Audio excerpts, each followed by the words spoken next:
Hello and welcome to another Scoutcast from FFScoutcast.co.uk. My name is Joe. My name's Andy. My name's David. My name's Az. Welcome everyone, and another exciting game week ahead, and particularly for me and David, as we can look back on a very exciting game week 6 as well. But meanwhile, so David, what's happening on the show today? Yeah, well, obviously, as you've alluded to, there's lots to talk about from mine and your perspective, because we both played our wildcards in game week 6. So we're going to go over those, and we're going to go over, I'm guessing, why Az didn't play his.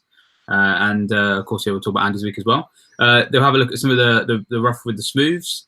And we're keeping that same format of going and sort of dividing game week 7 up into 3 healthy chunks. We're going to talk about a key player, who this week is Richarlison. So more to hear about him a bit later. We're going to talk about a team, which we have decided is going to be Spurs. A lot of people are asking questions about them, and then we're going to have a talking point section, which is going to kind of rotate through different things each week. Obviously, last week we kind of looked at where teams are weak or strong in particular areas. This week, the question we're getting a lot of people talking about: Chelsea versus Liverpool. Have a lot of people got too many eggs in one basket? That will be quite an interesting discussion point. A lot of people are uncertain on that particular one. And then, of course, we're going to talk about our clean sheets, our differential, see how we're all doing there. Az has been helpfully putting all that together into a spreadsheet that looks fantastic. And obviously, we'll talk about our transfer plans for next week. But yeah, obviously, we're going to get started with how we got on in game week 6. And top of the pile, I'm glad now I get why you haven't explained what's happening on the show, Joe, because you need someone else to reintroduce you. Top of the pile for game week 6. That's it. That's the way it works. Yes. So yes, I'll be quick with my one. So yeah, I wildcarded. I got 77. It went very well. I wildcarded from a position of mediocrity. I actually ended up wildcarding from a position of absolute weakness because virtually all my midfield were out. And in fact, so was some of my strikers. So Arnautovic, Pedro, Mkhitaryan, Mendy, a whole bunch of them. They all got 0. They didn't even show up. So the kinds of players I got in were the likes of Maddison and Mitrovic and Trippier and controversially Joe Hart, which I got a bit of stick about, but he ended up getting a stellar score. And Burnley look like they're back to being Burnley again. So yeah, I think it's one of the best wildcards I've played, I hope. But the proof will be in the massive pudding that awaits me later. And I'll be no doubt trying to get out of all the picks I've just made. But David, you wildcarded and pretty good as well. Yeah, so I got 72 points, so I was just a little bit behind you. But yeah, I'm still fairly happy with how that went. I mean, I kind of wildcarded for similar reasons. I had Bernardo Silva, who, as we all know, is a terrible fantasy asset. You shouldn't own him. He'll never do anything. But, obviously that sureness of start seemed to have dissipated for him, so it made sense to move my Mkhitaryan as well. It was largely midfield that was a bit of an issue. And, of course, I had Mendy as well.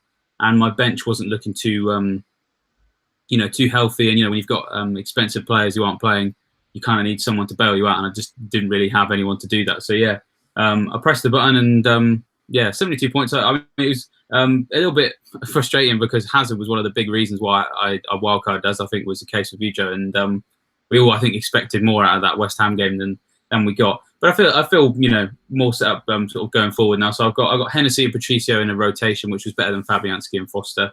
I got rid of Mendy.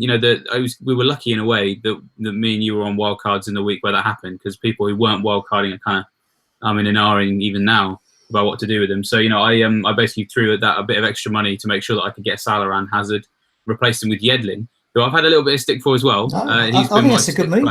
It's forward planning, and he did actually get a clean sheet. He didn't do anything, he didn't come on for me, but he just sat there, his secret weapon on the bench, ready to, maybe get me a clean sheet further down the line. And Mitrovic, I was quite happy with getting the goal. And I've gone triple Wolves as well. So I've got Doherty and Jimenez. A cheeky little assist at Jimenez. Didn't see that coming. I thought I'd start him just in case. And there we go. So, yeah, I'm feeling pretty confident going forward. Just a shame that Bernardo Silva couldn't have blanked for me on the way out of my team as I put David Silva in instead.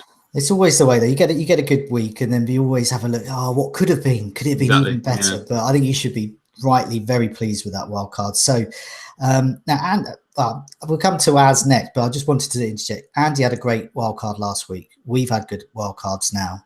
So that's 3 out of 4 good wild cards on the Scout. Az, the pressure's on. How did the game week go? And are you tempted to press the button yet? I think you're gonna have to wait a bit because I'm looking at my team and I'm pretty happy. I mean, I was quite close last week to pulling the trigger. I was talking to you about it, and it would have been a wild card to get Hazard in. And actually, I looked at the fixtures. I looked at that West Ham game. Thought that might be a bit trickier than some people were maybe thinking. And I thought, losing Salah and Mane at home to Southampton, it just didn't sit right with me. Mane blanked, which was unfortunate. I watched the match today. I didn't see him do anything, I don't think, in that match. I was hoping that he'd get something, and I could go into Sunday a bit more confident. So Sunday was pretty painful watching that Chelsea game. But Zabaleta had him in his pocket, so it was completely fine. The thing that didn't go so well though was that I sold Gundogan after 4 weeks of hell with him. I finally decided to ditch him for a hit for Ryan Fraser, and of course he started, had an absolute masterclass, did all the things that I bought him in originally for. He was on some of the set plays, getting forward quite a bit, kind of making a mockery of his 5.5 tag. He's just not safe though. He's just not a safe pick, and he's my fifth midfielder, and I'm playing 5 in midfield, so I need a player who plays. So I can't say I'm too gutted to have got rid of him, even with that haul. I think Fraser's a better option going forward. And I got rid of Pedro for Richarlison, who I'm really happy with, and we'll talk about in a bit. But 65 though, that's a pretty impressive score, even with the Gundogan mishap. But that is it, really. I don't know, maybe we've got to get used to rotation. We've just got to handle it, put up with a few blanks, hope they don't make a cameo, and then enjoy these rare moments like Mahrez owners as well. But Andy, you also did pretty well, 63. What went on? Yeah, pretty solid week, I think. I made something I don't do very often is make 11:29 a.m. transfers, but I did that this week with Mendy to Trippier. Obviously knew that Mendy wasn't going to play, and we'll probably talk about him later, but there just doesn't seem, there's something not quite right there that, the Pep is not alluding to, or is alluding to, but not telling us the exact answer. So I thought I'd get Trippier in for this little run of fixtures. I don't think he's really a long-term move because the rotation threat is, of course, there. But he's possibly like a Robertson or someone else in the future. Otherwise, similar. I mean, I've probably got similar teams to you guys now. Jimenez, nice for him to chip in with an assist. Hazard did as Hazard does, and was a very frustrating watch in that game against West Ham. Had chances. I think sometimes he made the wrong decision. Assist when he should have shot when he should have maybe gone for the assist. Desperate to sell Morata, wasn't he? It was super annoying. Like it just that's what, and we did talk about it last week that he does that. And we've seen this before. So now the run of fixtures isn't so good. I think people that haven't got him probably not going to get him now. 11 million, same price as Sterling, who's got better fixtures. So otherwise, brought in Trippier. Frustrating not to get the clean sheet at the end, but otherwise, solid all-round performance for the team. Van Bissaka again doing the business. But the main reason I did the Mendy transfer is I had Doherty and Bennett on the bench, and I wasn't expecting too much from Man United. So happy going forward. Pretty solid team. Okay, I'd say pretty smooth. But we've got some rough and smooths as well to mention. Do you want to go with the roughs first? Go with the roughs, yeah. So quite a few Bernardo Silva sellers. Understandably, Rash sold Bernardo Silva for Hazard. So he'd obviously had some cash in the bank, been planning that transfer for a while. Did it, and it was the wrong time to do it. It's always the way. He did start Fabianski though, so 11 points, which is rough and a smooth there. Fire Chief Mo, he sold Bernardo Silva for Fraser. Logical move, freed up some cash, but just the wrong week to do it. And Darth Crid, I mean, it made. I definitely was guilty of advising a few people selling Bernardo Silva for David Silva. It just seemed like if you had the money, it seemed like a really logical move to do, but unfortunately it didn't pay off. There's a few people like me who sold Gundogan as well. Revival, BLDAND 003 sold Gundogan for Fraser, and Revival also did that and played Foster over Fabianski as well, so then had a big keeper haul on his bench. Okay, so little smooth. Little smooth, but not very very rough. Well, no, not the Revival one because he played Foster. No, he was bad, but no. I mean, those that did kind of, if they had a good team, they could have got over that. You've got over Gundogan now, but what about these smooths then? Bit of crying got me through. Ashes 74. I mean, having an incredible season, up to 26th overall. He's having one of those seasons where just everything goes right. Sold on Arnautovic for Lacazette, 8 points there. Had Ings but couldn't play him, so had to play Wan-Bissaka. So got 9 points there. Says he's loving it, but it's all going to go wrong soon. But got 26th overall. You'd be pretty happy right about now. The arrows I liked. He had Peter Cech in goal, who I thought was an interesting shout. You don't see many with him. Also had double Palace defence, which is nice. You know, that under with Tompkins and Sacco, they're looking really solid. And he's got Alexander-Arnold instead of Robertson, who seems to be on corners. So got an assist out of that and some bonus, and is now in the top 10,000. Very good, very good. Lots of smooth operators there. We're going to go straight back to you, because we're on to the community questions, and we're going to look at the key player to discuss, and it's a certain Richarlison, I understand. So what have the community been asking us? He's back. Stan Hope asks, now Richarlison is back from suspension, is he really that great? Do the stats back him up? I had him way too long last season during the 50-plus shots with no goals. Oh, God. It's true, though. It was 50-plus. Has anything changed? And Mike Harborough asks, is it time to get Richarlison back in? John C? Well, me first. Okay. Yeah, well, I'm an underlying stats kind of guy, and they still look good. Yeah, I mean, he was slightly overperforming, but I don't think he was against Arsenal. I thought he just looked okay. He had quite good stats there. 4 attempts, 2 in the box, 2 on target. And that's pretty good for a 6.6 player. He didn't obviously deliver in actual FPL points, but they're promising there. And what I quite liked about that was the fact he didn't deliver on them. Because what was happening before he got suspended was that he had these kind of okay underlying stats, and it was just pretty much like scoring with every shot. And that's just unsustainable. But now we've seen that perhaps, you know, it could be going back to normal here. And we just hope it isn't the same as last season. But I don't think it is. I think he's going to, I think he's going to kick on. He looks different this season. I think he's in a different place. And he's obviously in the Brazil setup now as well. And obviously looking at the fixtures, you got Fulham at home. And Fulham are absolutely dire. They have conceded more big chances than any other side, 22. Absolutely hopeless. I think this is a great Richarlison fixture. Then Leicester away, Leicester's defence awful. Crystal Palace at home. Well, that could go either way. You just got to hope Tompkins maybe has a sniffle or something if you're a Richarlison owner.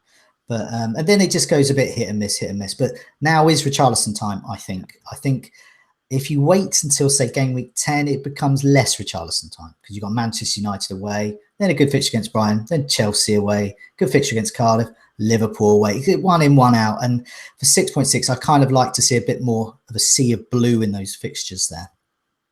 I mean, it's amazing how good Everton's run of fixtures is right up until game week 10, like from the start of the season. I mean, it's the reason I went with Pickford at the start, because I just looked at that first 10 fixtures and it was just incredible.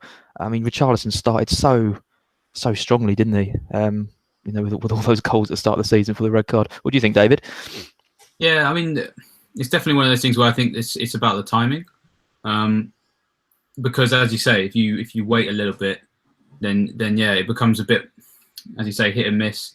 You know, you sort of rotate between United away, then Brighton at home, then Chelsea away, Cardiff at home. Like for me, I think I'm probably going to leave it. I think because I think I'm fairly happy with the way that my squad is, and I think it's going to be one of those cases where some people will see him score 2 goals maybe against a Fulham defence that is just rubbish, and then that will I think in the next 6 game weeks his highest score's got to be against Fulham, hasn't it? And if I can't really see a reason to get him in past that, I'm not sure. You're not thinking of getting Silver, like doing Silver to Richarlison? That seems to be quite a popular move at the moment. Well, I could do, but I think David Silva will play against Brighton, and that's an equally why would I take David Silva out at home against Brighton? You know, if we generally think if your Man City guy's not played last week, probably going to play this week, which doesn't always work out, but it's David Silva. Like he's going to miss. Cup today, but he's been subbed, I think, at like 60 minutes. So. Yeah, exactly. So there's shorter options obviously with that KDB. So he was always going to get some minutes in the cup. So yeah, for me, I'd much rather roll a transfer. I mean, we'll talk about what our plans are for later. But I mean, I obviously think if you've got a situation where you've got a move you can make for him, then yeah, do it, because now is the time. I think as Joe says, if you wait a little bit, then you're kind of going to sign a guy who's going to have some tough fixtures. To me, it's a bit like the Hazard and the Cardiff game. Like that game for Hazard seemed to be the time to get him, because you had Salah and Mane or whoever against Spurs away. Hazard had that plum game, and I think if you miss that, now I think the questions are whether do you really go for him or not. And I think the same is going to happen with Richarlison. I think Richarlison's going to have a strong game against Fulham. Everyone's going to flock to him, and then suddenly he might drop off a bit. What are you thinking, Andy? You get him in? Yeah, possibly. I think the draw is that Fulham game, like you've already said. I mean, he's had, I think, 9 goal attempts all season, and 4 of those were against Arsenal. So nearly half of them were in the last games, which kind of shows that he's kind of come back firing. And they dropped Tosin, I think, as well. So I don't know how much that will affect him. Maybe there'll be more emphasis on him to go central, possibly from that left wing. Yeah, I like him. I think if you're talking talisman for Everton, it's probably him. Maybe you think pre-season or last season it would be someone like Sigurdsson, but I think Richarlison is their, I don't want to say only hope, but if they want to score a few more goals, I think he's the one they're going to have to rely on. So I definitely want him for the Fulham game. After that, it is tricky, Ryan. I mean, it really depends what you think they're going to do against Palace, who've looked pretty solid defensively. And then outside of that, United and Leicester, like you guys have already said, I'm not too sure about that. But for 6.6 million, it's not too much of, not gambling away too much of your money. And I think that Fulham game is going to be pretty profitable. I suppose the key question for a lot of people, and obviously you could get both, and I'm sure a lot of us are looking at that, but some people are looking at him versus Maddison, and then I don't know if it's so easy, because a lot of people are saying that Maddison's lucky, but when you're involved with so much of the play, you're always going to get that bit of luck maybe, and nice free kick and stuff, and the fact he's on set pieces is one of the reasons we got him. So if it was a straight up choice between him and Maddison, I'd probably want Richarlison this week and then Maddison, I think. But obviously you got the option to go for both. So yeah, I think he's a good option. It's just mixed fixtures and have to see how Everton cope with that. Yeah. I'm thinking that Richarlison's going to get a game or a run of games up front, because you can see he doesn't trust Tosin. Like benching him against Arsenal, obviously didn't trust him in that game. Calvert-Lewin did nothing really to stake his game. I think they've got Bernard, haven't they? Who I think Silva likes. Richarlison played up front for Brazil. If Richarlison starts playing up front for Everton, then suddenly it doesn't matter what the fixtures are.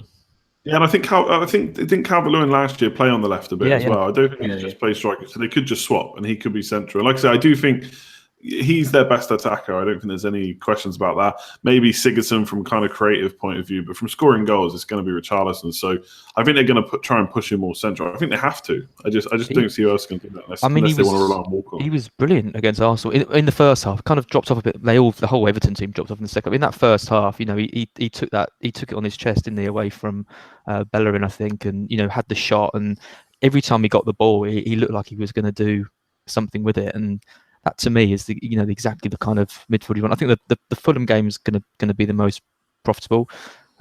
Leicester as well, but if he's starting up front, then I think maybe more than Maddison. And it's not often I say that, but I think if he's playing up front, or if he is, I know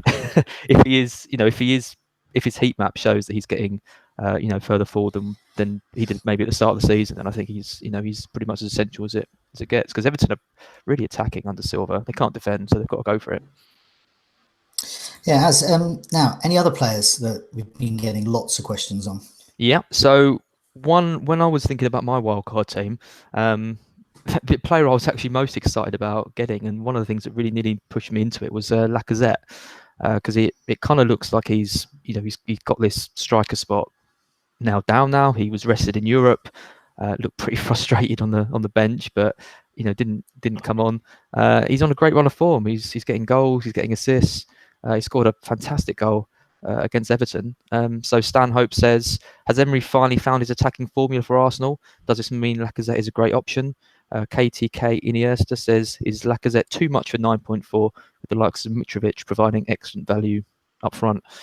Come to you this time, Andy. What do you think of Lacazette? Yeah, I like him, and I like that some people have gone for him as like a bit of a punt on kind of wild cards in the last couple of weeks. But he was my fantasy item risk last week. Differential, whatever we're calling it these days. So he's got 5 attacking returns in the last 4. They've won the last 4 games as well. So I think when you're transitioning from a manager who spent 20 years or whatever it was at the club, it was always going to be difficult. And they're still finding their feet. They're not blowing teams away, but 2+ goals in each of the last 4 games as well. It looks like this is kind of, at least for now, his first 11 with Lacazette central and Aubameyang left. And Mkhitaryan even got left out of the squad last night. I don't think there was an injury either. So looks like he's definitely out of favour now. So I think he's going to keep his place, and 5 returns in 4 is really good. The only issue I have with him, I suppose, is what one of those questions mentioned, which is the alternative. So Vardy, for example, for less money, can probably keep up with him, guaranteed to play on penalties. It's probably a little bit of a better option, I would say. And then even the cheap, like Mitrovic, he's the one I want in my team that I don't have currently. Next two fixtures, maybe not, but following that, I definitely want him in. So I just think there's a lot of options up front and not necessarily, obviously, so many spots to put him in. I want to put that kind of money, 9.4 million, probably in my midfield instead of up front. So nothing against him for sure. I just think that Vardy for a bit less money and the fact that the cheaper strikers, Ings, Jimenez and players like that are keeping it up, that I don't necessarily want to put him in my team right now. I don't know what you think, Joe. Well, I mean, I had a look at one of my many tables that bore you to tears with, but one of them was the frequency of a shot in the box, which is what you want really from a striker. And I want that to be really good. I want there to be lots of shots there. And I'm not really feeling that with Lacazette. So there's 21 players with a better rate of firing a shot in the box than Lacazette. And Lacazette's 9.4. So to put that into perspective, Antonio and Herrera, defensive midfielder Herrera, are actually firing a shot in the box. So these aren't long-range efforts. These are shots in the box. So, and as Andy said, at 9.4, if my team structure would allow that, I'll be looking at Vardy, because comparing the two, Vardy is firing in a goal attempt in the box every 24 minutes, Lacazette every 36 minutes. So you get a far better potential rate of return there. Very similar amount of shots in the box, and they've also played very similar amount of time as well. So they're quite a good comparison as well, because of course Vardy had that suspension. I think Lacazette's nailed on, but I mentioned team structure. With my team structure and the team structure I've seen quite a few other managers. If you're looking up front, you've probably got Aguero. You probably got or want Mitrovic, because he is looking absolute FPL gold. He's looking like Darren Bent at Sunderland 2.0. He's absolutely the player, as Andy said, he's the player people should have, because he's just offering that value. And then there's that other spot there. And then you've got Jimenez, you've got Ings offering the kind of value in those roles, and you've got Vardy. And then also Harry Kane, a player we may be talking about a bit later. So how do you get them all in? You can't get them all in. Lacazette, he just can't. At that price and that level of return and underlying stats, I don't think he can compete. That's not to say he's an awful player. He's just up against some real beauties this season. Yeah, see, I kind of feel like he can compete. I've got Mane, so holding on to Salah and Mane as well with Liverpool's 2 games. I don't feel as confident with it as don't feel that confident with it. I mean, I'm hoping that Liverpool do what they did last year and score a bucket of goals against the top sides, but I'm still a little bit concerned. So looking at doing a switch of changing my formation around and getting in kind of Lacazette for Mane, who are around the same price, is quite an appealing option to me. I mean, Arsenal's fixtures are Watford at home, Fulham away, Leicester at home, Palace away. They're good fixtures, and he is a kind of a short-term option, I think, because you never really know what Emery's going to do. He can always put Aubameyang up front when they, inevitably get further into their Europa League campaign. You don't know what's going to happen with their team. So I think if you're going to tap into Arsenal, this is the time to do it. And they look, attacking wise, they look really good. So it is quite tempting, but it's just a bit too much of a faff. I think you're right. It's because everyone's pretty much 5 in midfield. It's just difficult to work out a way of getting him in. You're automatically going to be 4 points down, before you've done it. And that's why I think with the wild card, it would help you could kind of be a bit ahead of the curve with that. So if you'd wildcarded last week, bought Lacazette in last week, you'd be sitting pretty. But I think if you haven't, then he's a tough one to try and get your team. What do you think, David?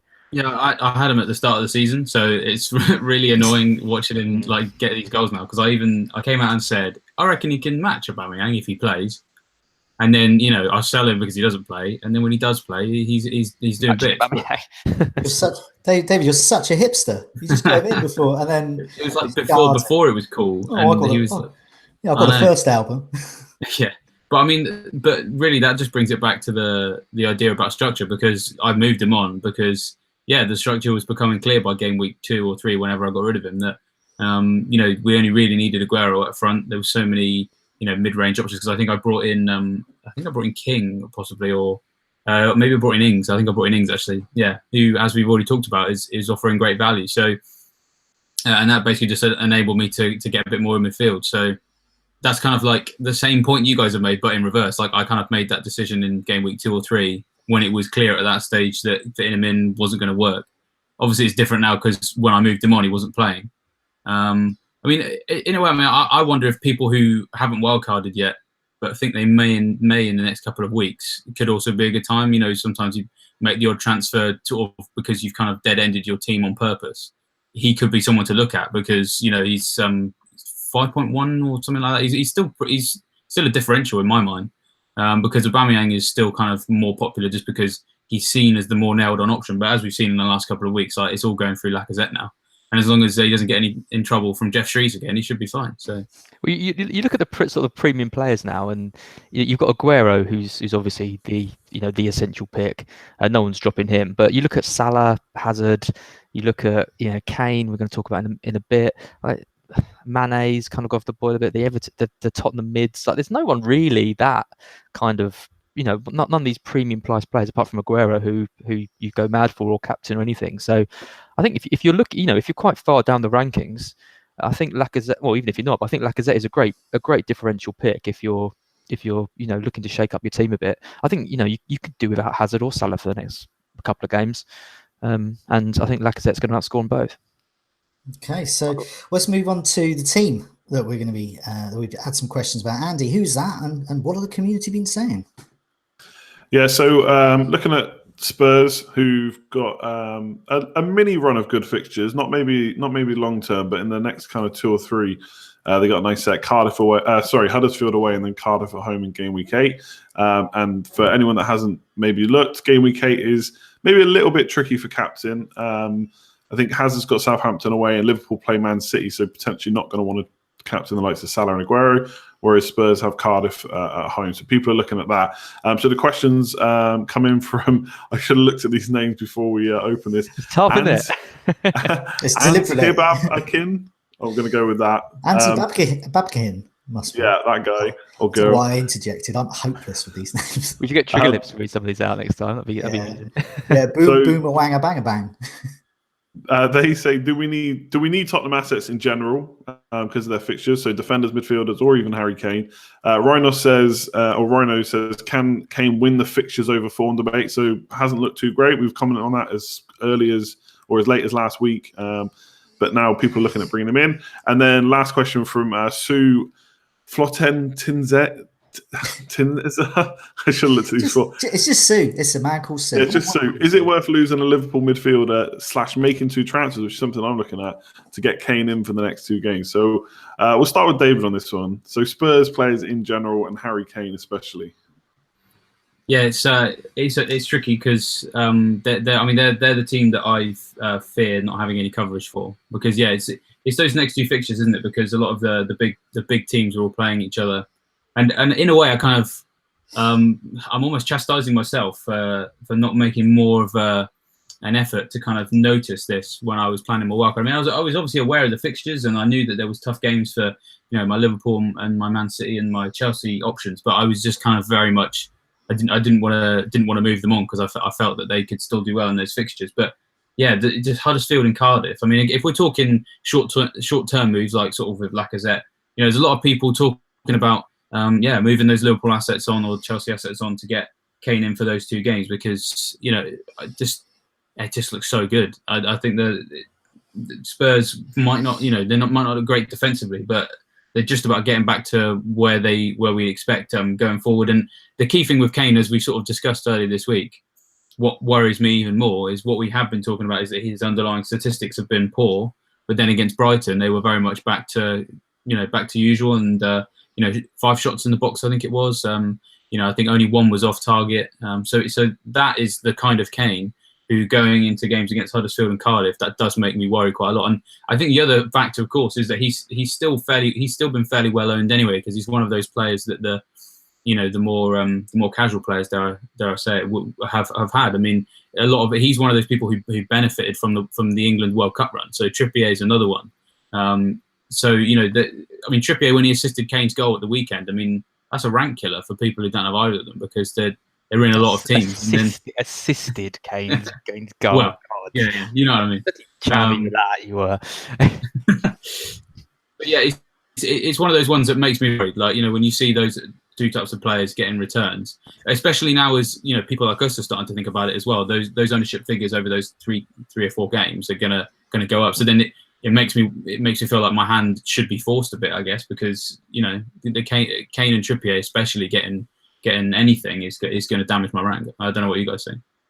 Yeah, I'm going to go next because I think me and Az have got different opinions on this. So I'm going to lay out my Kane possible plan. So against bringing him in is very short term. I think he's 12.5 million. To have him over the course of a long run of games, he's got to do a lot. Especially when I'm 100% going to want Mo Salah back. I think after the next two fixtures for Liverpool, there's some very captainable games for Salah. So not going to be able to fit both in with Aguero. Probably not going to want to drop Aguero right now. So it's very short term for me, because after the Huddersfield and Cardiff game, they've got 2 home games in the next 6, which are Man City and Chelsea, and every other game outside of that is away. Now, away fixtures aren't necessarily bad for points, but I think we'd probably prefer to see a few more home fixtures there, and easier teams as well. Wolves defending pretty well, Palace defending well, West Ham defending well against Chelsea. So for me, this is a short-term move. So to answer the question, should you get rid of Liverpool players? That's also very short-term, because they've got 2 bad fixtures and you're going to want them back in. So for me, this is almost like the perfect recipe for getting rid of Salah for 2 games, getting Harry Kane in, captaining him against Cardiff, and then getting Salah straight back in. Now, that's 4 transfers, which I know is a lot. I feel like this is just because of the way it's set up. And obviously, I don't think 100% that Salah will blank. But I think if you're going to take a risk on him not getting points, then these next 2 games are the ones. So for me, for example, I know this is getting a bit early into my transfers, but it would be Wilson, who looks like he's dropped off a little bit, only a couple of games, but dropping off a bit. And I probably want Mitrovic long term. So I bring in Kane for Wilson and Salah to Richarlison. So I've got my Richarlison in there for the Fulham game. And then 2 weeks, I reverse that, get rid of David Silva, who looks like a rotation threat, just ride through that for the next couple of weeks, get Salah back, and then bring in Mitrovic, who's got a really nice run of fixtures in 2 game weeks' time. So there's a lot of fixture swings there in the next couple of weeks. And I fully understand that 4 transfers is quite a lot to use on getting rid of a player like Salah. But just the way it is, I want to target those fixtures. And like David said with the stats, it was only 1 game, but he had 5 goal attempts against Brighton. He's only had 17 all season, and he had 4 shots on target, which is half of what he's had all season. So it could just be a blip, or perhaps he's come back into form. And then just lastly, Ali's back now, Son's back. I think Lucas Moura is going to get rotated soon, and they're going to play. And that's back to more of the first 11 that we've seen in previous seasons who've done really well. And I think Son being back is going to help Kane. And I don't see Ali being out of the games. He's another one I would look at if you want a midfielder. So for me, I'm looking at getting Kane for short term and possibly some really good captainable fixtures. I don't really fancy Captain Hazard. I'm definitely not going to captain Aguero or Salah. So I'm looking at getting him in for captaincy. As you hate that plan, right? If only you had a wild card, Andy, it'd be perfect, wouldn't it? I'm moving on to better things now. I can see why people were considering Kane. If he's going to hit 20, 30 goals this season, he's going to need to get a couple against Huddersfield and Cardiff, isn't he? It's just obvious. And he could well do. I just haven't seen anything from him in the first 6 games to make me think he's worth 12.5 million, whatever he is. He's not owned, but he's owned by pretty much no one. Sort of inside the top million. I don't think it would be a massive rank killer if he does go crazy next week. I wasn't impressed with him against Brighton. I know he had a few more shots, but he's still playing too deep for me. And Moura's pushing on. Son's back and pushing on, and kind of Kane's almost entered this kind of De Bruyne type role where he's sitting on the halfway line and spraying passes around. It just doesn't seem good to me. I mean, the player that I really want is Ali. I like Ali too. Yeah, I think he started the season really, really strongly. He was their best player in the first couple of matches. It would be quite an easy switch for me to do Mane to Ali rather than sort of breaking my team apart to get Kane in. and Ali goes through these kind of streaks where he scores points, and I think that could well happen in the next few weeks. Defense is an interesting one because they haven't got Lloris, and they're looking a bit suspect at the back, and the rotation of the fullbacks, and where's Davinson Sanchez these days? He's not featuring, but he played pretty much every game last year, so I'm wondering if he's going to come back into the team at some point. Trippier's the one to get if I think for the short term. Now he's had that rest in the Champions League, but I'm just not feeling Spurs at the moment. It'd be interesting to see how they do. If they absolutely batter Huddersfield, then I'm going to have to change my tactics. But for the moment, I'm steering clear. And how about you, Joe? How do you like the plan? Well, like with Richarlison, I mean, now is Spurs time, because Huddersfield, Cardiff, and West Ham up next. So I'm going to look at just goals conceded. You don't even need underlying stats here. Goals conceded, bottom of the pile, Cardiff and Huddersfield. They conceded 14. And then amongst the top 5, or rather the bottom 5, so they've conceded 11 is West Ham. So all 3 of those sides, there's a huge scoring potential for Spurs there. So I think this is Spurs time. It's one of the reasons I got Trippier in my wild card. And with Trippier, the big thing isn't if he starts, will he do well? Because he will. Because he's got so much assist potential in his locker. If you look at chances created over the last 4 game weeks, Trippier's there with 7, and he's just second there to is it Digne? I don't know how to pronounce his name. Digne from Everton. He's just a player. I've given up trying to pronounce his name. Never been interested in. So first attempt at pronouncing him. He's there with 8, but I'm not interested in him. And Trippier there with 7, so that's pretty good. And of course, he's getting these kind of in the right place at the right time. That's why he's getting these assists. But it all depends on rotation. So far, he's been rested twice, and he hasn't made the pitch both those times. I kind of like that, and I'm hoping that's the way it's going to go. But also, Trippier's not a long-term pick. He's a good pick now, and eventually I'm going to turn him into a Newcastle or Brighton defender because I can, and it frees up some cash because they've got good fixtures coming up, a bit 8, 9, 10-ish going on from there.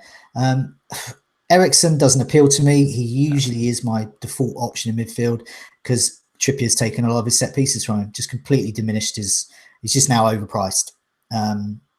He'll get the odd good game, but not that consistency we wanted. Ali interests me, but he's been out of the picture for a while. I don't know what kind of Ali we're going to be getting there. And Kane is a big draw. And I'm somewhere in between Andy and Naz on this. I do have a Kane plan, but at the same time, I'm slightly hesitant as well. So I like the look of him against Brighton. I like the look of what he said afterwards. He said he felt happy about it. And when Kane feels happy and confident, he scores lots of goals.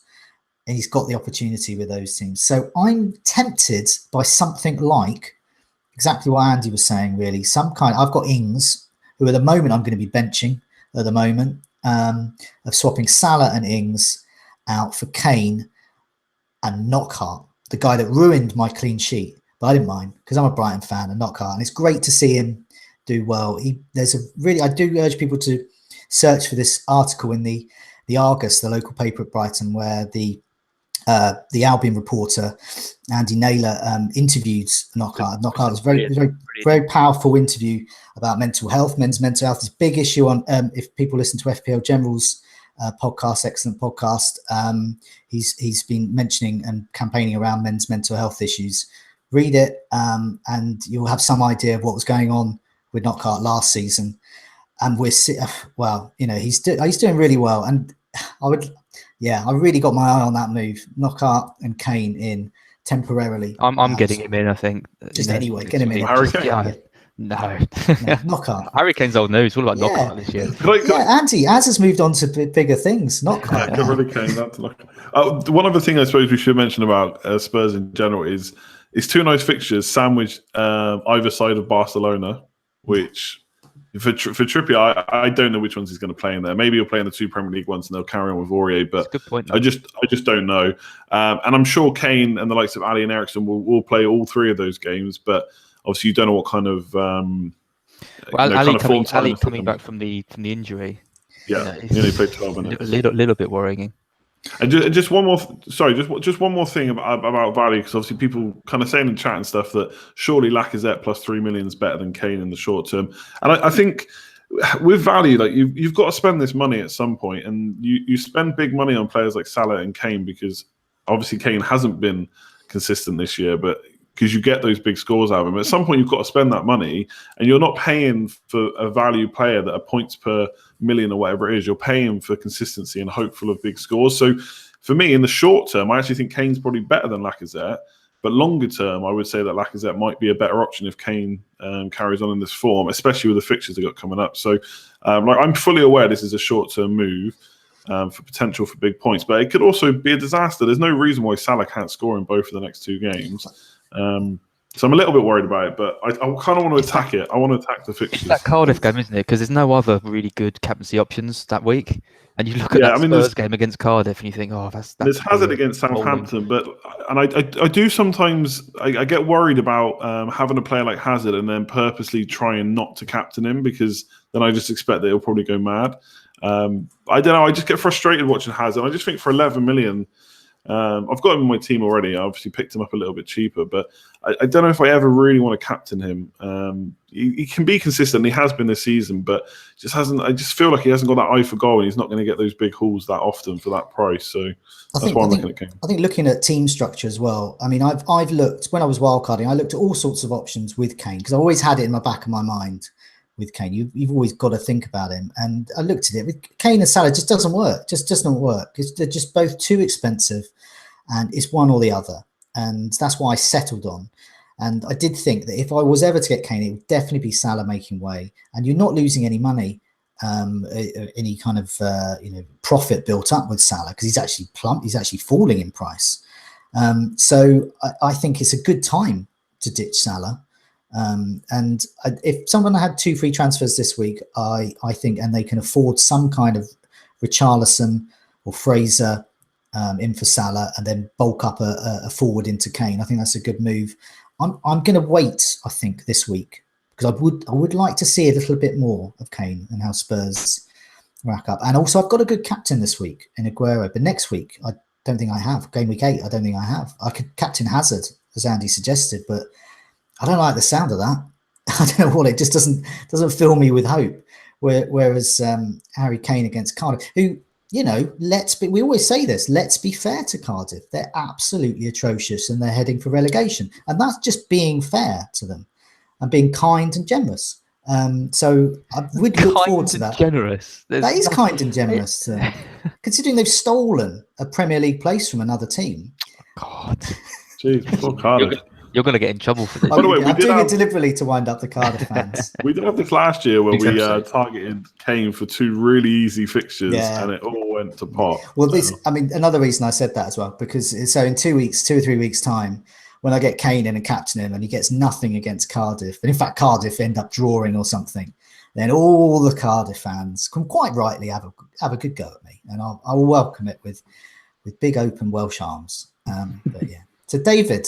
We've got a talking point as well. What's the talking point this week? Yeah. So, I mean, obviously, we've been talking a bit about Salah and how we think he'll fare in these tough fixtures. It's a big talking point this week, and that is Chelsea against Liverpool. We've talked about earlier in the week the captaincy debate. We've been told that our video is the most pointless video on YouTube because the clear captain is Aguero, mainly because of this fixture. You've got of the trio that did particularly well or were particularly well in the captain poll the previous week. 2 of them are going to be facing each other this week in a tough fixture. So, and the thing is that people have got lots of players, generally in this game. I mean, there'll be people out there with triple up on both. I've got 4 players in this fixture coming up. So we've got Stanhope, another question again. So, next game week is Liverpool v Chelsea. I've got 3 Chelsea and 2 Liverpool players. How big a worry is a fixture like this? Should I be looking to reduce my exposure to it? Sabu would love to hear the teams take on heavy hitters playing against each other in the next 2 game weeks, because obviously we've got Chelsea against Liverpool this week, and then we've got Liverpool against City after that. He's got 7 assets through those particular teams, worried they may cancel each other out.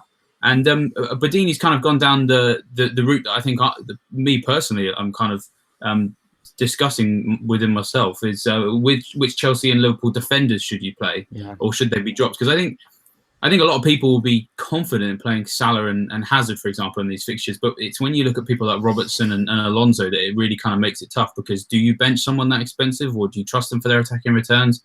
They could be looking at 2 points each, or maybe even nothing. So let's start with you, Andy. What do you think? Yeah, I mean, I don't tend to worry too much about having loads of players in one team. I kind of think if I've got those players, there's a good reason for it, and you can't. I have to just say, and I was going to make Spurs decisions based on 2 games. You can't make decisions based on just one game. You've got to look longer term. So, Chelsea, to be fair, like we said it last week, and we've kind of hinted to it with Hazard. The fixtures are not amazing. It's Liverpool, Man United at home the next 4, and then 2 away games.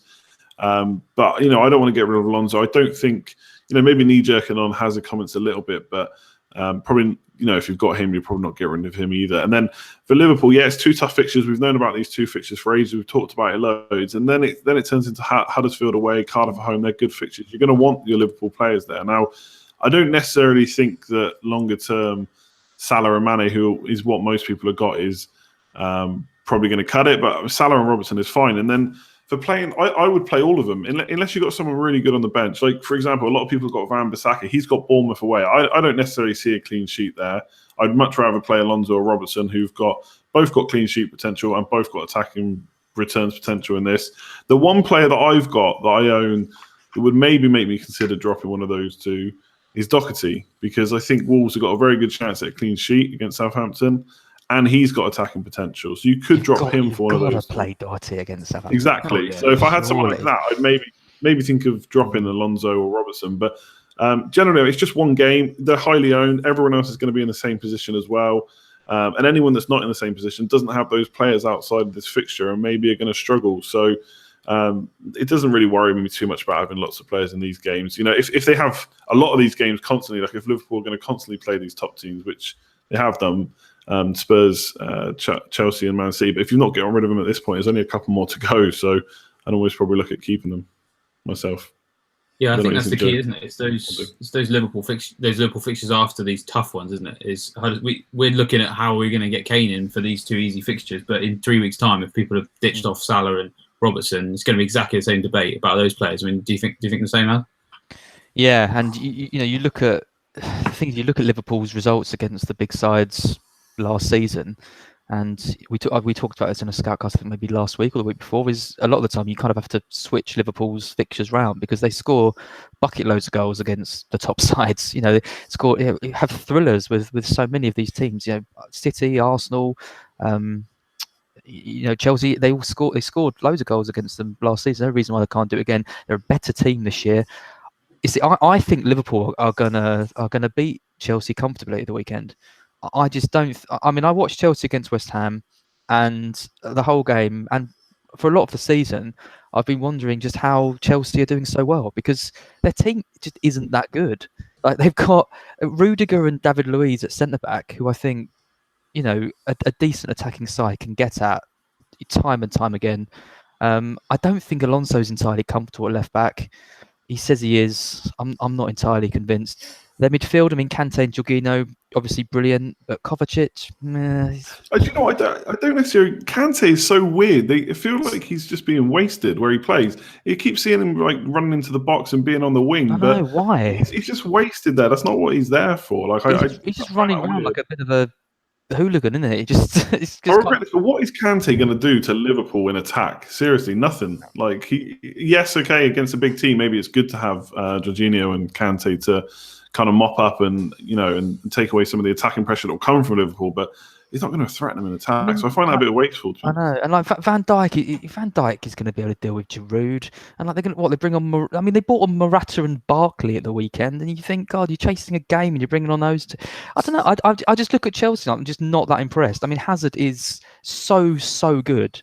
And he is carrying that team, I think, because without him, I think they would be well down the table.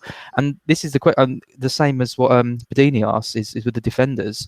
Because if Mendy's fit, assuming Mendy's fit, we're not sure he's going to be. I've got Mendy, Johnny, who I'm definitely playing, and then I've got a choice of Wan-Bissaka, Robertson, and Alonso. So it's like, who do I play out of those 3? And actually, I've got Alonso on my bench at the moment with Wan-Bissaka, and I'm playing Mendy, Robertson and Johnny, because I look at the Liverpool, and I just think they're too strong. I just think they're too strong for Chelsea. I can't see Chelsea scoring in that game, and I would rather play the defender who I think has got the more chance of a clean sheet. It's probably going to go wrong. Alonso's on free kicks and things. Yeah, he's an away game. I know. I'm not sure about Benson Alonso, but I think you'll be okay because Mendy's probably not going to play, so that call will be made for you. Exactly. Yeah. I mean, if I'm not sure about that. It is a tough one. I mean, and I've got Mane as well. Mane to Ali is a potential, but I think I'm happy to leave my Liverpool players in this game and just see how they do. In their first, really hard, match in the league. See how they get on with it. If they beat Chelsea 3-0, then I'm happy to give them the City game as well, and then they've got a good run of fixtures. So I'm not panicking with Liverpool. I think their season, they're so strong at the moment that they can score goals against anyone. So I'm happy to play them all. I guess the interesting thing is with those defenders is a lot of people have the option to start Mendy. I don't, because obviously I moved him on because of the wild card, and obviously Joe, you did the same. So are you looking at a situation where you probably have to start those defenders because your bench options aren't as strong? No, I mean I have no problem playing defenders with attacking threat, whoever the opposition is. I just don't have a problem with that. So currently Robertson or Alonso on my side. Alonso, last 4 game weeks, 7 shots, 5 chances. I like them. And Robertson as well, 6 chances and a shot as well. So he's got a bit of threat. I mean, if it was one of those two, definitely Robertson would go.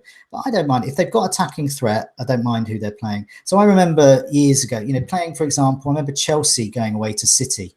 Loads of people benched John Terry. He scored. And he got a great score. And I've had that before. I remember an Arsenal defender as well. I can't remember which one it was, Koscielny maybe. Same thing, off to City. I played him because players like that have attacking threat as well.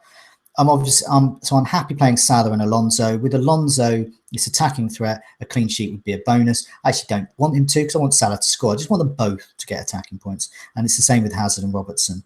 I've already got Doherty, and I'm going to be playing Doherty because people talking about this kind of matchup as well. But there's all sorts of matchups like this going on. And essentially what this is also about is, do you favour the attacker or the defender? And you're placing a bet, really, which one's going to win out. So with this one, I think they're all going to win out. They're all going to get attacking returns. But I think, say, for example, Southampton against Wolves, I'm going to be benching Ings because I'm going to be betting that Wolves are better. So I don't want to play Ings and Doherty because that would cancel them out there because, I don't know. I just don't think that is. And also these are kind of cheaper, more bench players. And Wan-Bissaka against Fraser I've got as well. Well, Fraser's going to get the nod for me there. I may regret that. I may have got that wrong. But I think it's important to make that call there.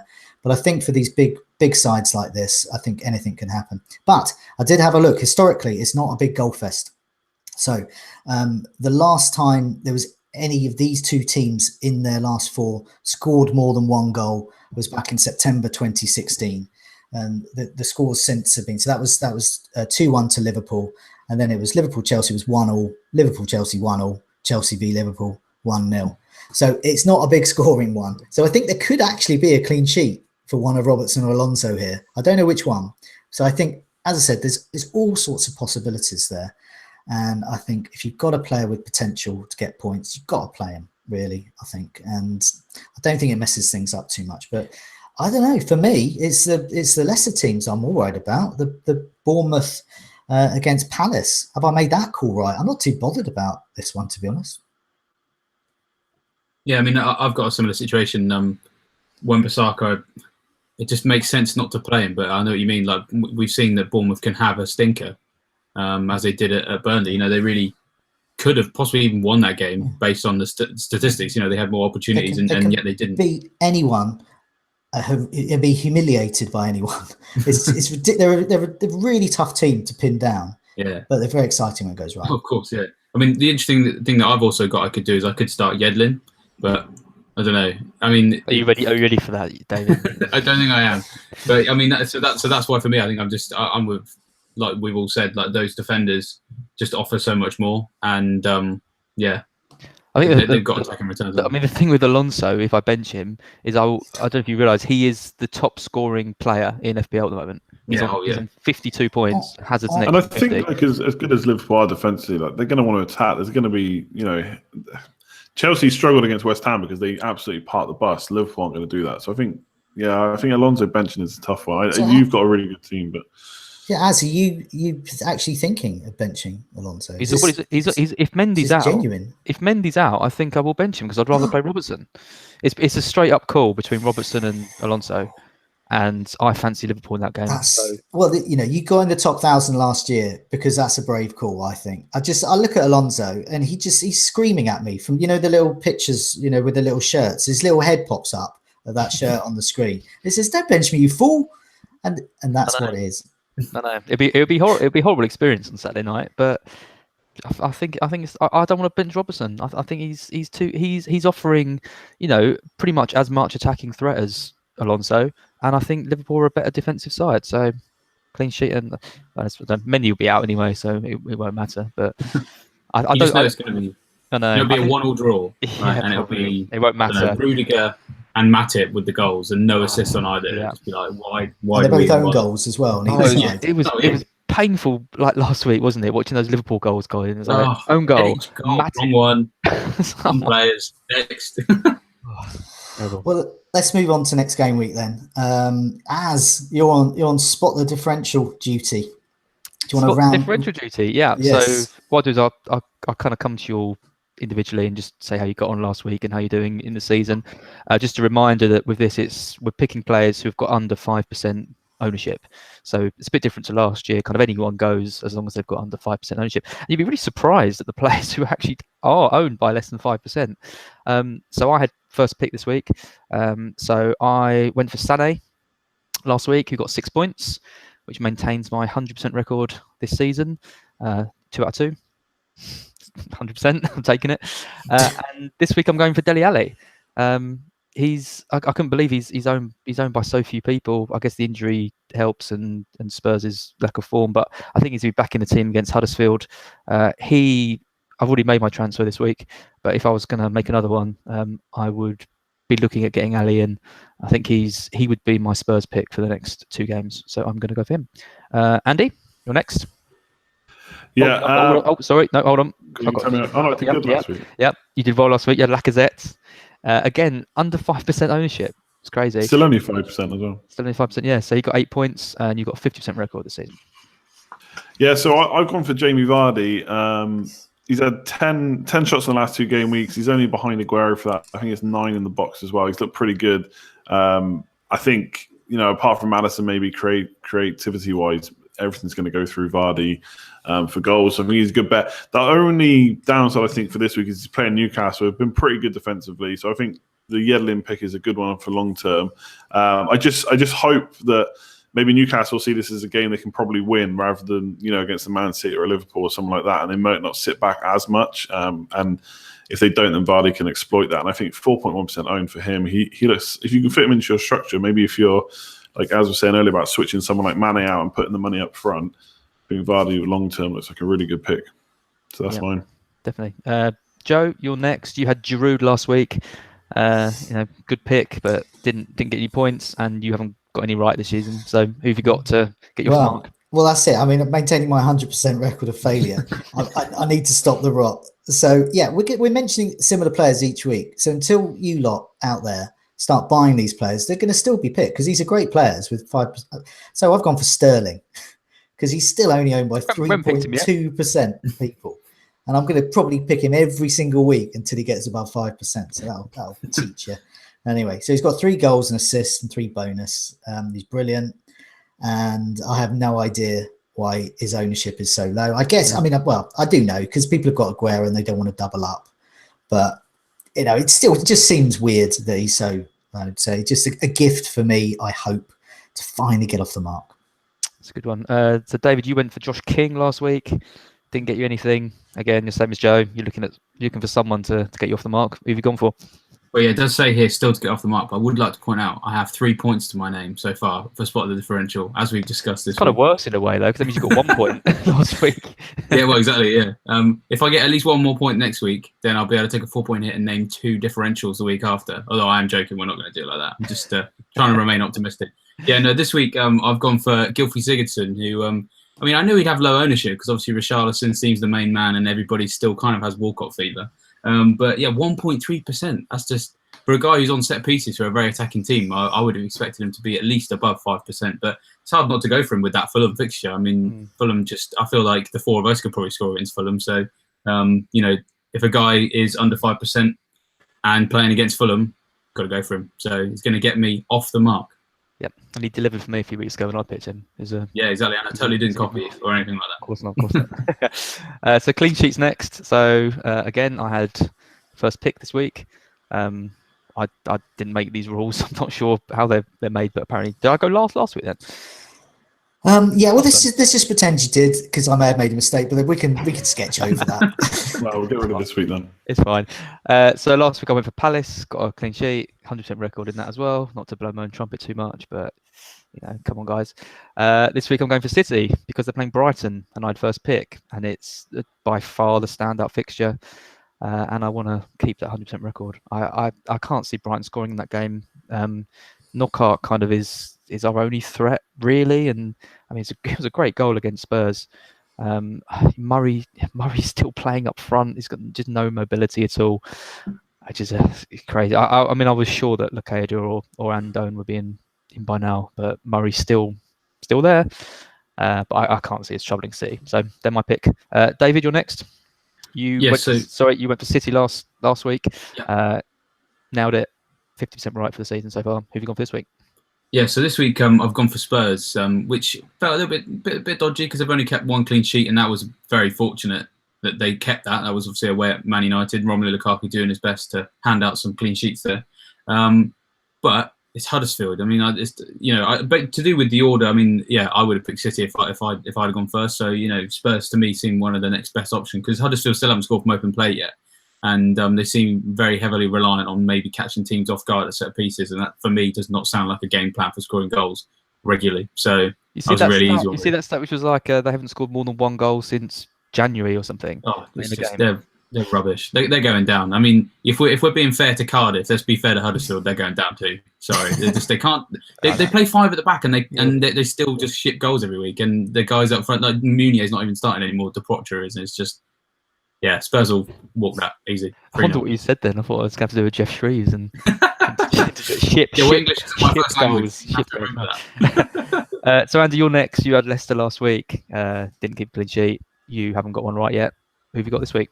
Yeah, I'm not happy about this. I had Leicester against Huddersfield, they score a goal, and then Chelsea against Cardiff, and Cardiff score against them. Like, seriously, come on. That one lucky. And I let Joe go before me, which I shouldn't, because Wolves looks like a really good one, I think. And I must admit, it was a struggle to pick someone out. I've gone for Arsenal, and I'm not even confident about it, to be honest. I just don't really see many other clean sheets. The only hope is they're starting to find their feet, but Gray and Deeney have looked all right for Watford, and we know what kind of history Deeney's got with talking about Arsenal. So I've gone for them, but I'm not confident. I'm not sure there is many other clean sheets personally. Maybe Cardiff might get one against Burnley, but I'm going to go with Arsenal for this and hope for the best. So Joe, you had Liverpool last week. Like me, you got 100% record. Easy pick last week, though, wasn't it? You're following a similar vein this week with your pick, aren't you? Yeah, well, Andy mentioned it because Andy didn't submit his team in time. I sneaked in and I nicked Wolves off him, and so I've gone for Wolves. They've conceded only 4 big chances, and it's only Liverpool have conceded fewer. Plus, they take on a Southampton side with only 6 goals and 6, so there's a chance of a goal from Southampton, but I'm betting it's Wolves, and I'm backing that up with my team as well. So as I said earlier, I'm going to play Doherty over Ings. I think that's a clean sheet there. So let's move on to our plans for next game week. Andy, you first. Who are you captaining, and what is your transfer plans?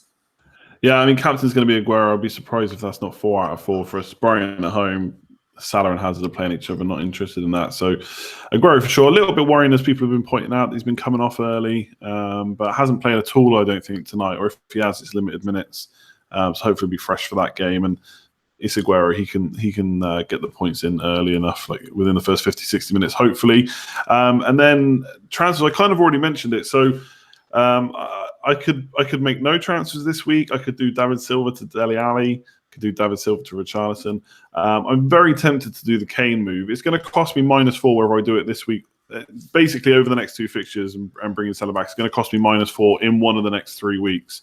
So I may just do it this week. It lets me get Richarlison against Fulham, and I'm dropping Salah against Chelsea. Lets me get Kane instead of Wilson. I feel like the Wilson move's a little bit knee-jerk because they performed really well, and then he hasn't for a couple of games. Now I'm looking at getting rid, but I just think longer term I'm going to want Mitrovic, who would get switched in later on. So try and do it. So Salah and Wilson to Kane and Richarlison for a -4, and then in 2 weeks I'll reverse it. Apart from I'll keep Richarlison, get rid of Silva, and bring Mitrovic in. And I really like that move. I think it's just nailing all the fixtures. I think it's a really good aggressive move that is getting a potential. It's looking at the good captain, the good player of the next game rather than the last game or the last few games. And I think getting in, this is Kane time. And it's plus Az is always shown to be the maverick. Let's wait and hear his let's go. Transfer the gauntlet has been thrown, held at your face. What's your exciting? Because everyone hates goalkeeper transfers, so it can't be that. So what have you done this week? I mean, I've made the most exciting move in probably my entire career. I've taken out Pickford. What? Oh yes, and I bought it. Rob Tricio. Whoa. Oh yes, you were spoiling us. Excitement, that is. Made on Monday evening. We as appeared on the Breakfast Club last Saturday with Neil, who writes as Sconteriga, and he put down the most boring transfer that he's done that anyone has ever done in Fantasy Football Scout broadcasting history. He did it live. He didn't do that one. He did it a week before. He switched Kamara for Quainer. And as I described it, it's basically a crab with no legs moving very slowly sideways. But I've got to say, Az, you are spoiling us with that move. Enjoy. This is the new Kamara to Quainer. The Maverick one of the group makes a goalkeeper transfer. Wow. I don't know. Maybe it's just so boring that it's gone in on itself and it's just become Maverick. I don't know. Wait till Raptor just saves like 3 penalties and stuff, and it's just going to score. It does one of those like scorpion kicks that you saw in Brazil. It's going to be. Joe Hart was the one you should have been getting in. Missed out there. If you'd have only listened to me. Not chasing last week's points, Joe. Good retort. Aguero captain as well, just for the record. David, any moves, and who's your captain? Yeah, no, I do love the idea of the Kane move, but it just as I probably mentioned before, I'm trying to play it a lot safer this year. And like I said, I still think that my 4 players in Chelsea against Liverpool could all stand a chance of getting something out of that. I like what I've got built around it, so I've got got a few Wolves players to have that home game against Southampton, which I quite like. I've got Mitrovic against the Everton defence again, which I quite like. And yeah, I mean, if I always start to think if I've got players who I can back this week, and find maybe David Silva to Richarlison could be a good move. I still back David Silva to get some points against Brighton. I want to roll my transfer basically. We'll see what happens, later in the week if I, get a little bit worried again and make a bit of a knee-jerk reaction on Saturday morning, but hopefully I won't. Just because I'm in the same boat, and I know a lot of people are with David Silva, my only hope is that they're going to want to play him against Liverpool, in which case he'll play this weekend, miss the midweek game in the Champions League, and then play against Liverpool. And he only played 60 minutes tonight, so I know a lot of people are worried about him. Yeah, I mean, people will worry because he's not played that game, but David Silva, I just don't think one game is enough to take away David Silva's kind of ever-present kind of tag. There's 1 or 2 players in that squad that just stand out a little bit more from the others, and he's definitely one, especially still with De Bruyne still out. He's got to be the guy they're gonna go to. So I'm not worried about him at all, and hopefully I'll catch a few people off guard who've got rid, and then I'll still get some points anyway. And then obviously, yes, the captain is Aguero, as we pointlessly pointed out. I mean, I got burnt selling Gundogan this week, so selling Silva at home to Brighton seems a bit. Yeah. If people get punished for that, they're definitely going to get punished for selling David Silva. Yeah, I mean, I was just thinking, getting rid of David Silva for a home game with Brighton is asking for a whole heap of trouble. Asking, you're begging for it there. So, I am rather pointlessly just going to captain Aguero. I literally can't even be bothered to look at anyone else. I only have eyes for Sergio. And I'm going to make no transfers. So I'm really rivaling you. You're mocking me. Because I've just wildcarded. I mean, at the moment, I've got Danny Ings and Super Wan-Bissaka on my bench. I've also got Højbjerg. I'm in danger, and Hennessy. I'm in danger of being one of those things. You know, the official FPL Twitter account when they humiliate people. Look at this guy with 50 points on his bench. That's going to be me next. You're not his third sub. What was he thinking? What was he thinking? or how about getting Mkhitaryan in? Says official. Oh, that's going to be my joke, Joe. Come on, come on. So none of us are following their account in terms of getting Mkhitaryan in because that was wrong advice. And of course, I await their humiliation next week. I'm going to be doing nothing. I'm going to be playing Joe Hart in goal. I've been buoyed up this week by Defoe being back in action. And so I think that's going to shore up the Burnley defence. And I think Joe Hart's going to do well there because Cardiff actually put away quite a few shots. They're just hopeless. So could be some nice saves there. Trippier's in, Robertson, Alonso, Doherty. And I'm really stocking up on this Chelsea-Liverpool game. Salah and Hazard and Aguero captain Mitrovic. To be honest, maybe I should be captaining Mitrovic, really, because that Everton game does look good. Richarlison as well is a good differential. But I'm too boring. Going forward the back. No, I'm sorry. I realised I just looked at another player that wasn't Sergio Aguero to captain. So I do apologise. Aguero, nothing else. So you're four at the back this week, are you? Yeah, I'm going forward at the back. Well, I went forward at the back last week, and it was my highest game week of the season. So I'm going to give it another go. And there's a rumour going around that Doherty's got a little thigh strain. Thigh strain. So, don't be telling me that. You said at the beginning of the episode. That changes everything. I'm sitting here with Johnny, smug as anything. Bring it on. I've got Ings coming in. And so that'll be fine. I should be okay. I mean, unless it's a thigh strain that prevents him playing for 90 minutes, but he's absolutely fine for the final minute, in which case that's not very good for me. Thanks a lot, you lot. I think it's been quite illuminating. I've certainly learned a lot about having eggs in one basket. Have you? Well, about Doherty, I've got too many eggs in one basket, and I'm now perhaps not as enthusiastic as I was about the game week. But for now, it's a good night from me. Good night. Good night from me. Good night. Good night, all.